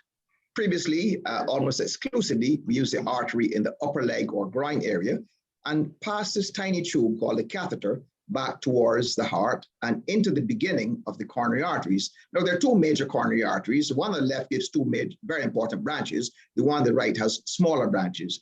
But we selectively pass the catheter or tube into the origin or the beginning of these arteries. Then when we inject dye under X-ray visualization, we can see great details of the arteries, and importantly, can define whether or not there are significant blockages of these arteries. Now, we are aware of the fact that blockages of these arteries, one, may give rise to pain called angina pectoris, or two, more severe blockages or total blockages may actually give rise to heart attacks or permanent damage to the heart muscle. So when we do this, we then also have the option with the catheterization of proceeding one step further and doing repair or fixing of the coronary arteries from the inside. So assume for a moment that we put the little tube in, lead it back up to the arteries of the heart, and we define an area of severe blockage. Now, all blockages are not, of course, equally important. And we look for ones where the diameter of the artery is reduced more than above a certain amount, more than 70% diminution. When we see the severe narrowing of the artery, we then have the option, if we're on the borderline, we can even pass a smaller, tinier wire and measure the effect of this blockage and see whether this blockage is functionally causing us a problem. And if we're convinced, either by directly looking at it or by the pressure measurements that we obtain, if we are convinced that the blockage is severe enough, then we decide to fix it there and then. While we don't want to put Dr. McPherson out of his coronary surgical work, we do realize that there is often the conflict as to whether or not full open heart surgery is required or whether we can fix these blockages from within. In any case, if we decide to fix them, we pass a little tube with a balloon and a wire mesh mounted on that balloon. We place this tube into the region of the blockage and blow the balloon up. That squashes the blockage against the walls of the artery, restoring blood flow, the size of the artery, allowing increased blood flow beyond that area of blockage. And then to help keep it open and stabilize it, we oftentimes put a stent. We implant that small wire mesh, which remains like a scaffold in the artery and keeps the artery open. So we may start off the procedure with a blockage in an artery which is more than 70% blocked. And we, at the end of the procedure, hopefully, will have reduced that blockage to 0 or near 0. So the blood flow is now restored to normalcy. And hence, beyond that area of blockage, the heart muscle is now supplied with an adequate supply of blood, as opposed to where it was deficient earlier. So the big difference here is that at the time of heart catheterization, we can not only see the problem, but if you're looking at the coronary arteries, we can fix the problem as one step further, all in the same sitting. This gives a lot more detail and also gives the opportunity to correct the problem than a CAT scan would, where a CAT scan would give us a picture, which is oftentimes not quite as accurate as the picture that we obtain with the direct cardiac catheterization, or you may hear the term coronary angiography or arteriography, which implies that we're putting the tube directly into one of the small coronary arteries. Of course, there's always a downside. And the difference between the CT scan and the cardiac catheterization with the coronary arteriography is that in one instance with the CT scan, we inject dye from, if we are going to do dye type 1, it's all done from away from the heart, and then the pictures are put together on the computerized tomography. They're put together and give us a pictorial representation of it. However, it's not quite as dangerous as performing a cardiac catheterization. At the time of cardiac catheterization, we pass the tubes all the way into the heart, and we put the tube into the coronary arteries of the heart. Therefore, there is indeed, it's small nowadays, a small risk, but there's certainly a higher risk than merely performing a CT scan. So we trade off one versus the other, but in the end, in terms of the more significant diagnosis and the ability to treat, there is no comparison. In that situation, the cardiac catheterization, coronary arteriography wins hands down. That would be the way to go if there's a serious concern about the possibility of blockages and the need to fix them. Could you comment about the calcium? Dr. McPherson talked about the calcium thing that can be done also with the CT? CT scan. Well, usually not with the cardiac catheterization. We don't need to do the cardiac catheterization. No, I'm saying with the CT scan. The CT scan. Yes, although I will add that at the time of cardiac catheterization, we do see calcium. We can, when looking under the special magnification, the X-ray magnification, we can actually see calcium in the vessels. The CT scan is maybe use non-invasively, as we mentioned, and one can look at the calcium score, and from that surmise the potential for there being a reflection of blockages of the arteries. Not as accurately as we can with an actual direct cardiac catheterization, but it does, if the calcium score is high, it does imply that there's calcium hardening the coronary arteries and causing blockage. So we use that as an indicator of whether we need to go further. That alone will not be the answer, an indicator as to whether we need to go further, either with more aggressive medical therapy, if there's a suspicion of blockages, or with actual invasive procedures to fix them. Excellent. Well, just a question for For Dr. the benefit of the audience, could we define a low dose CT? All right. I think Dr. McPherson had mentioned the low-dose CT with specific reference to the lung situation, looking for cancers. In the heart, we usually don't use a low-dose CT for the heart specifically, but James, you may want to tell us about your low-dose CTs and the benefits. Sure. If you're getting a CAT scan of the chest, it involves a certain amount of radiation. And typically a CT scan of the chest, I don't know the exact amount of radiation, but you know, if you have radiation builds up over time, and it certainly can influence getting cancer later on. But a low dose CT scan is basically using far less radiation. And even a low dose CT scan is better than a chest X-ray for diagnosing early lung cancer. So as a screening test, it probably would not be advisable to use a regular CAT scan. So the protocol of the study is changed so that you get less radiation. It's safer. Yeah, I'll even, so me being the pediatric neurosurgeon and having patients, you know, as young as a couple of days old, that we put devices in their brain.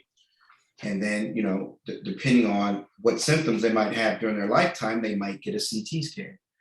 The accumulation of radiation leads to an increase in probability of other, what we call malignancies, other cancers that can occur in other parts of the body.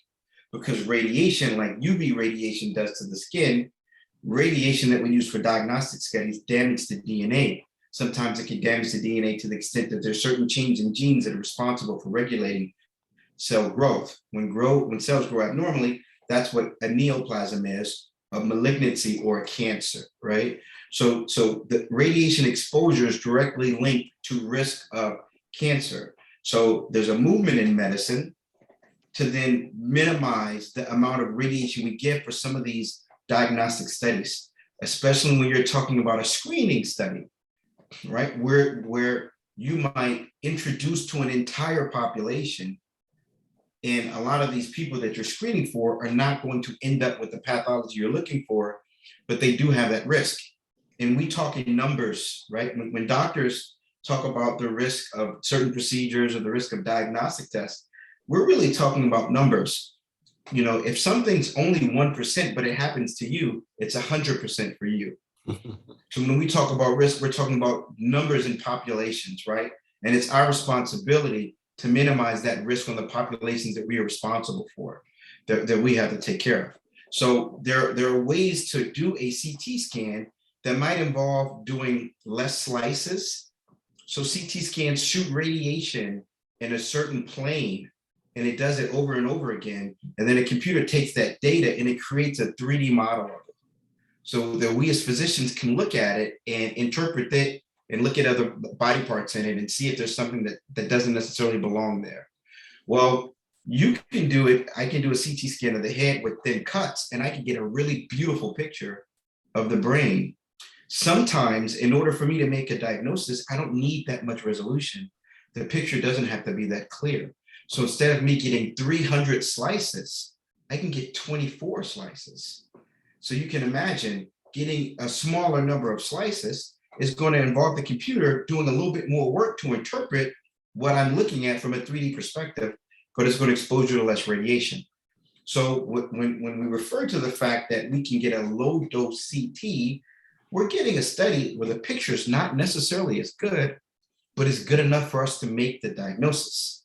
Sometimes a low dose CT scan is not enough for me to plan surgery, but it might be enough for me to rule out a brain tumor if I'm screening someone. Excellent, excellent. Thank you. Oh, yeah, Dr. Salam. Oh, all right. I thought you had, Could I you just just ask, a thumbs up. I Thumbs got up, you. That that's was it. excellent. That Could was I ask excellent. Dr. Lawrence a question? You know, you Sure. talk about children, and I know that in the neonatal intensive care unit, there are a lot of babies that are getting CT scans for a variety of reasons. And I'm not so sure that the neonatologists are as aware of the number of slices that get done on some of these babies. And I know that some babies have had 20 CT scans before they're 3 years of age. Could you comment on whether or not there are things that are being done to try and minimize this kind of ordering? Absolutely, Dr. Sprott. Absolutely. I mean, you hit it on the nail. For those that don't know, Dr. Sprott was, he's a heavy academic pediatrician, and responsible for one of the most densely populated and most underserved areas in the state of New Jersey, right? And so, this is extremely important to us as doctors who take care of pediatric patients. And it's something that we talk about, from neurosurgery to trauma. In adults, we treat adults differently than pediatric patients. Adults typically get CT scans of the thoracic cavity to see if there are any large organ injuries. We don't do that for pediatric patients anymore unless we have an indication. So there's a big movement to minimize the amount of radiation that we expose pediatric patients to, especially those that are born with abnormalities that might require them to get multiple CT scans to see if their pathology is getting worse, if their disease is getting worse. So there's a couple of things that we do. So one is the concept of low dose CT scans, but on pediatric patients who are inpatient, we rely heavily upon MRI, right? Which is another way for us to get a picture of the body part that does not involve radiation, right? It involves magnets and magnets interaction with the nucleus of certain cells and molecules, right? So part of the problem with MRIs is that MRIs take a much longer period of time. And to have a baby sit still for 45 minutes to get a study, we often then have to give other medication like general anesthesia. Everything, this is something that we learn when we go from medical school to actually taking care of patients, right? In our third, fourth years, or even our internships. Everything we do in medicine has a risk. If you are allergic to Tylenol and we give you Tylenol, it could be a dangerous feat, right? So we're always considering the risk associated with what we do. And oftentimes there's trade-offs. But where the technology is heading is towards something called a fast scan MRI, which is an MRI that we can obtain not as fast as a CT scan, which we can get in seconds. It'll take 45 seconds to get a CT scan of the head in most modern CT scanners, but we can get an MRI in 3 minutes now. A fast scan MRI in 3 minutes versus 45 minutes, which is not going to be the best study. It's not going to give you the best resolution. I can't plan a sophisticated surgery to resect an arteriovenous malformation on that data, but I can tell whether someone has a bleed in their head or not, right? It gives me enough information as a screening tool, right? Minimizing the risk that we expose patients to, and hopefully being able to avoid giving some of these babies radiation. Excellent. And to answer his question, these protocols are put in place at the radiologist level.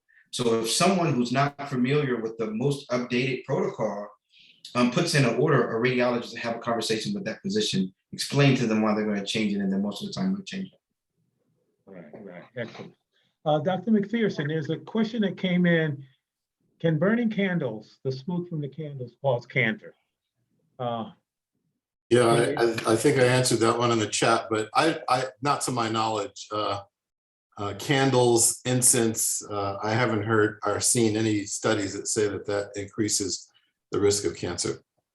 All righty, thank you. And there's another question. Is it normal to have slow GI motility several months post robotic partial nephrectomy? Now, I know that post surgery, a lot of times we'll give medications like pain medicines that can decrease bowel motility. But Patrick, can you help us out with post surgery or some of the meds that you use that people may have difficulty with constipation? Some of the Schedule 2, some of the Schedule 2 medication, some of the narcotic medication can cause decrease in GI function.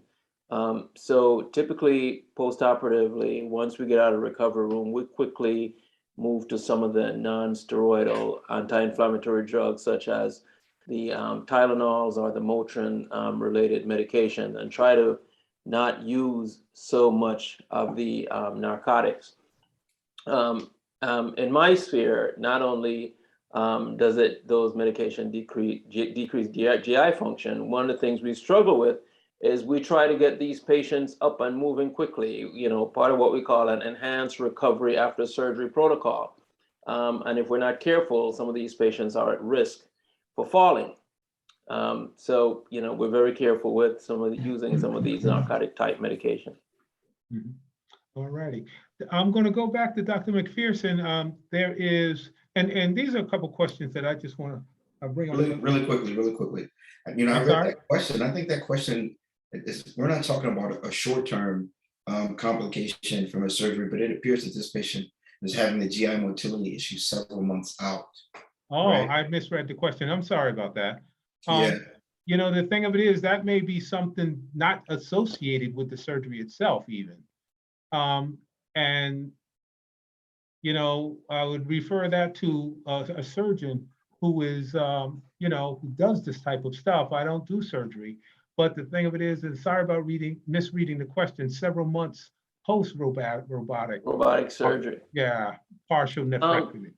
Sometimes, to get into that area where the kidney is, you have to operate in what we call the retro or behind the peritoneum. So the abdominal cavity is lined with this material that looks like saran wrap, and retro means behind. And sometimes a lot of nerves that function on the autonomic side of things. As you know, there are two types of, nervous system. The autonomic nerve is one that controls some of the involuntary motions that that the body has to engage in. So, for example, if you look at the intestines, they move like worms in a bucket. We call it peristaltic movement. And sometimes when you dissect and operate in this area, sometimes you can inadvertently injure or interrupt some of these nerves that can control the motor or the movement of some of the bodily functions. And that could potentially be part of the issue here. Unfortunately, depending on the reason, that per person's baseline health also, and how much nerve reserve they have. Sometimes these patients maybe have long-standing diabetes and they themselves have neuropathy. And we often think of neuropathy in these conditions as what we know, what we can see and feel, but also some of these involuntary function that these nerves control are also affected. We see patients with gastroparesis with long-standing diabetes. And then you add surgery on top of that. If they have marginal reserve, that can also influence the slow recovery of the GI function. And often sometimes just manipulating the bowel. Just typically we send these patients home the day after. Now this person looks like they're talking about months out. So maybe there's some nervous component that got interrupted during the surgery. All right, thank you. Thank you very much. I want to go back to Dr. McPherson. True cure of cancer of the lung. And, as a pulmonologist, I understand that there's only one way to truly cure cancer. And that's one of the reasons that we get these early screening CT scans. Can you cover that for me, please? Sure. So curing cancer is a difficult thing. We sometimes don't like to use the word cure, but because it takes a while to make that happen. Sometimes the patient wants to know that 1 week after you've seen them or 1 day after you've operated on them, that they have been cured. So we remove all disease that we see. And then, as I think you were alluding to, Dr. Bay, the cure means maybe you've been disease-free for about 5 years. So sometimes it's hard to deliver a cure immediately. But I will say that there have been some advances in thoracic surgery over the years. I don't know how many of you know this, but thoracic surgery is a fairly young specialty, and it began treating tuberculosis, which is rarely a surgical disease these days. Even heart surgery is fairly new. That just really started in the late 50s, early 60s. And at that time, we didn't really have an understanding of coronary anatomy. It was to treat congenital heart disease. But in the beginning, when we did lung cancer, we used to do what's called a thoracotomy, which is a fairly large incision in the back. And that incision could be quite debilitating. But over time, the incisions have gotten smaller and smaller. And now I do a lot of my lung surgery robotically, which means the patients are asleep. But instead of me putting my hand inside the chest, the robot has 4 arms, one of which is a camera, a 3-dimensional high definition camera, which gives spectacular pictures of the inside of the chest. And using this device, I control it. So a lot of my patients ask me if I'm going to be in the room. I am there controlling the robot. But essentially, the robotic arms take over the function of the human hand. So I can do the operations through small incisions. So any minimally invasive procedure like that should have the benefit of less pain, less blood loss, so the need for blood transfusions is less. The hospital stay is shorter, and there is a more rapid return to active living. That's something I encourage my patients to do. A lot of our people think that surgery is going to radically alter their lives. And I'm trying to give them the message that that's not necessarily true. And in fact, most cases, people can have, a robotic pulmonary operation, and depending on what they do for a living, they can be back to work in a month. So, I think that if we have the option of a minimally invasive therapy, I'm hoping that there will be less fear about getting a diagnosis in some of our patients. Excellent, excellent. What about as far as stopping smoking?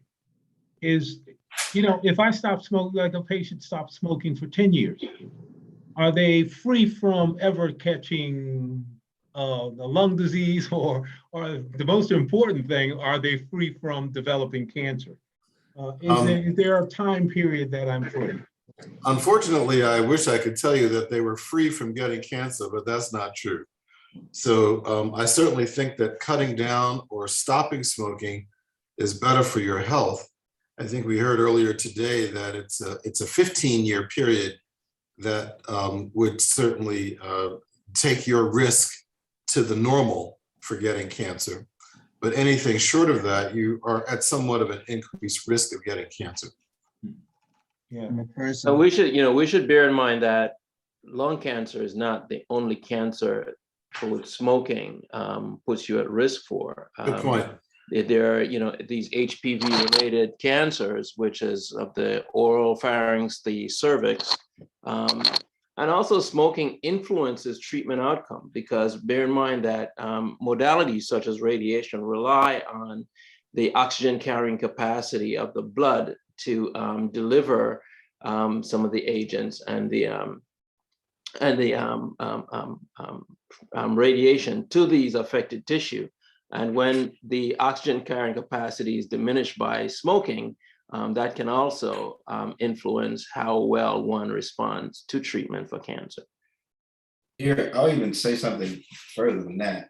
There's not a single physician or surgeon on this panel who would not tell you that smoking negatively impacts, how they take care of patients. Something that you might think is completely unrelated to smoking in the lungs, like, whether you're going to fuse from either an orthopedic surgery or from a spine surgery, is significantly impacted by one's either smoking history or one currently smoking. I know Dr. Lee can speak that as well. So there are patients that, might need a spinal fusion that I will perform, but I get a smoking, I give them a couple of weeks and I get a nicotine test.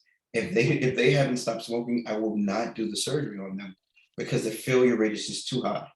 Mm-hmm. Some of the most dramatic effects of cessation of smoking may be seen in cardiac disease. If you stop smoking, within 1 year, your risk of having a heart attack is diminished by 50%. And after 10 years, if there's been no intercurrent event happening, your risk is diminished to that of a non-smoker after 10 years in terms of heart attacks. Another aspect of what may happen is that smoking dramatically increases the incidence of asthma. And it also is a trigger for asthma in children. And so one of the things that might be a way to motivate an adult to stop smoking is to raise the issue of the impact on their kids, especially if they have asthma. And historically, asthma has increased over time, and especially in our community, and the severity has increased as well. So if they won't do it for themselves, sometimes they might do it for the kids. Well, also, nicotine is a vasoconstrictor, so it causes blood vessels to close and clamp down, and that decreases the amount of nourishment to end organs, because end organs are nourished by the blood. So anywhere in the body where blood goes could be affected by nicotine and smoking, and could be affected by diabetes. So no cell in the body is exempt from these effects. So we just want to make sure people realize that it's more than just the lungs and the airways that are affected by cigarette smoking. Okay. Dr. Aluya, your hand's been raised and you've been patient. Yes, I have a comment and a question for Dr. McPherson. Adding to what we're talking about, one of the biggest issues that we also see in the community is COPD. In fact, so much more before, the cancer and everything else. And a whole lot of our patients. Nelson, explain COPD. Yeah, it's a chronic obstructive pulmonary disease. Everybody knows what COPD is. No, everybody doesn't. No, everybody doesn't know. We're talking to the audience. Break it down, brother. Break it down. Go ahead, Nelson. I got bronchitis. But chronic lungs is chronic obstructive pulmonary disease. And there are different types of it. I don't want to go into them, but predominantly highly related to smoking. Number one cause. We have other causes as well, but industrial exposure and all that. So again, it's an indication for you to have, low dose CT that we talked about to screen for lung cancer as well. But again, it's something we need to talk about, and it functionally affects the outcome of an individual's health status. So, but again, we can't overemphasize the need to stop smoking. Now, my question to Dr. McPherson is this: understanding that technology is moving forward, and you guys are having smaller and smaller incisions, and technology is being applied into your work. One, what's the future of CT surgery as it comes to the technologies that are coming out, AI and everything else? That's one. Two, there's always been this debate between, fixing coronary artery disease using cardiac catheterization or doing cardiac bypass. Which one is the best? I know sometimes you have to have, multiple blood vessel disease blockages and all that, but which one would you recommend? Because often enough, when they give the option, cutting your chest open as compared to just going through your groin, people want to choose one or the other. Is this still the teaching that cardiac bypass is just as good as coronary artery angiogram? So those are two good questions, and I'm sure that you're trying to instigate a altercation between Dr. Atherley and myself.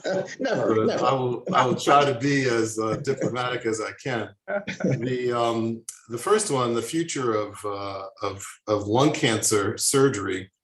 That's a great question. It's something I think about quite often. We have gotten smaller and smaller with our incisions. I think that the future of most medical disease will be genetic. And getting back to an earlier question, if you can isolate an abnormal gene in your DNA that puts you at risks for developing lung cancer, if that gene is isolated in childhood, then the repair of that gene could prevent you from getting cancer at all, which would obviate the need for surgery. Now, we are not there yet. We have identified the human genome, and we are starting to use drugs based on genetic profile, but I think that's probably where the future will be. Now, interestingly, there's been a debate about bypass surgery versus PTCA, percutaneous transluminal coronary angioplasty, for many years. And the accepted dogma is that if someone has multi-vessel coronary disease and is diabetic, they tend to do better with surgery. That has been published in many trials. Doing better means that the period after treatment during which they will not have any events, those events could include a heart attack, stroke, or death, surgery is a little bit better than angioplasty. Now, that being said, people have options in how they're treated. And I think it's important to tailor your therapy to the patient that you're dealing with. I'll give you an example of that. I had a patient who I know, he is not somebody who I treated, but he called me up and said, hey, I'm in the emergency department in Florida, and they tell me I have coronary disease. So he gets an angioplasty, which Dr. Atherley, very nicely explained what that is. And he's got 3-vessel coronary disease, and they're recommending surgery. He's 87 years old. So I think that if your choice to operate on somebody is just based on your view of their angiogram, then you're very myopic in your view. I know what it's like to recover after coronary bypass surgery.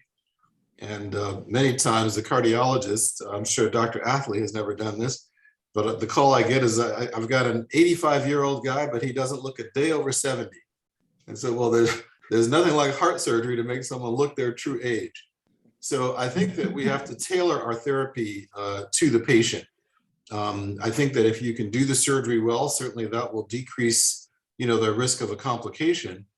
But I think the older these patients get, the more carefully we have to decide whether they will benefit more from surgery or angioplasty. And just to carry the first question into the second one, you didn't ask me, but I'd just like to opine on what is the future of cardiovascular surgery. That's a really good question.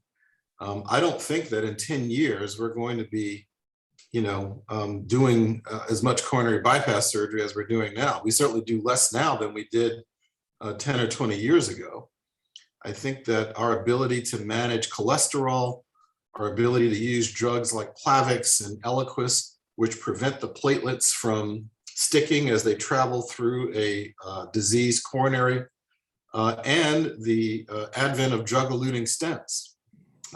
People are getting stented now who were getting surgery 20 years ago, and that's because the stent technology has become so good. So, I think it's a good question. It's one that if you ask annually over the next several years, I think the answers are going to change. Dr. Atherley, are we still friends? Absolutely, absolutely. I don't think this can at all affect that. I agree with you entirely in the overall perspective of treating the patient and not just the disease. Ever so often, we find that the question is asked in terms of the anatomy, et cetera, but it's important to put it in relationship to the patient as a whole. If you look at the anatomy in many of the studies, we found that there were certain subsets, anatomy as well as other physiologic aspects, certain subsets that we said would better be served with angioplasty versus surgery. And the original early concept of angioplasty, that is going in with the little tubes and fixing those blockages, the original concept was, a nice single artery involved, not many areas, not many arteries, just one single artery involved, a relatively healthy otherwise patient. And that was the indication for angioplasty or stenting as opposed to surgery. We've since then broadened significantly because there have been tremendous improvements in the techniques and in the materials that are used. So our major fears that occurred after performing these limited procedures when compared to full surgery, the major aspects that we're concerned about were certainly closing off of those arteries which we previously fixed, acceleration of the blockages or either in the native artery or in the stent that was placed there. these are being significantly diminished. We've got better techniques, better way of viewing before and after, the efficacy of what we're doing.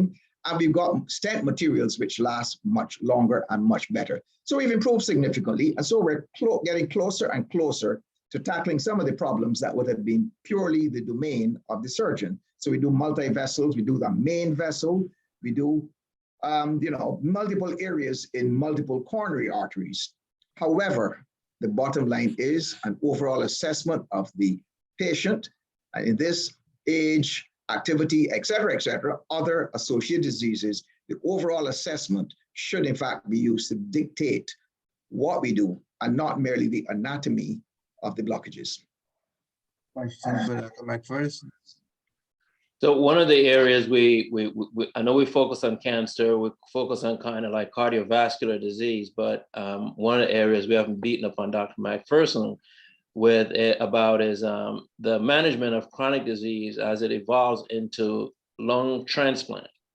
Can you comment a little bit as to eligibility, screening, evaluation of patients who might be eligible for a lung transplant? And before you answer, Dr. McPherson, we're going to have to make this our last question. If you look at our time, we've gone over. And but Dr. McPherson, answer that one, and sure. We'll be summing up the webinar. So lung transplantation was something that I did as a fellow. I don't do lung transplantation now, but I still think the most common indications are people with end-stage COPD. The transplant specialties that do the largest volume are those that don't require a cadaveric donor. So the cadaveric donor. That's definition? correct. What's that? Oh, sorry. Public. So in other words, the donor does not have to be dead. You can have a relative donate a kidney and you both, go on your merry ways. But for heart transplantation and most lung transplantation, someone has to die to give up that organ. Now, in the case of the lungs, most of the time if a person has really bad COPD, they only need one lung. So you don't have to transplant them both. So you can potentially get two lungs out of one donor. And when I was in training at USC, there was a trial of living-related lobar transplantation. So in other words, if a person needed a lung transplant, these patients were typically people with cystic fibrosis. So they were small by nature, and they could have lobar transplantation from two relatives. And you could just transplant a lobe from two donors, and they could, function with that. It was a good idea. You now have a potential 300% mortality when you're operating in that way, if you consider the donors, because that operation is not without complication. But I think as we see more COPD, the issue of transplantation will always be there until there is some medical therapy short of transplantation that can treat people with end-stage lung disease. There has been a lot of research done in the field of artificial hearts, which are sometimes also lumped into a bucket called ventricular assist devices. But I don't know of a lot of work that's been done with artificial lungs. So still lung transplantation is still probably the most accepted therapy for someone with end-stage COPD who meet criteria. Very well covered. All righty, again, I want to thank each and every one of the brothers who have attended the webinar today. The information is valuable. Keep coming. Let's keep giving it. Let's keep doing what we do. Dr. Bay, is there a way that, since it's my first time, do we get information on everybody on the panel? I'd love to correspond with the brothers who have been participating today. Yeah, we can do that. We can connect you with the brothers on the panel, and we'd love to have you back, actually. Love to come back. Thank you. There are many aspects we did not cover, and this is something that affects so many of our people and so much of the population. So we'd love to have you back and extend this conversation. Yeah, thank you. All right. Yes. Meeting all of you. Yeah. Great. I would like to also encourage the audience to make sure that you type in your question, because as questions come in, we would love to answer your questions, but you have to type them in for us to know that, you know, what they are, number one. And next month is Men's Health Month. And what we're going to do next month is I would like to target several of our physicians to take topics that are important for our men, and let's clear the air and let's talk about it, and let's see if we can help our men out there next month. All the wives, all the mothers, all the daughters, please, you know, grab that ear and bring them in front of the computer or the TV and have them be a part of this webinar so we can have a true discussion as far as Black men of African descent, I should say, and our health. And believe me, I'm not talking about the men, only about the men out there. I feel that physicians as well, sometimes we're the most stubborn as far as following up and doing what we need to do to be healthy.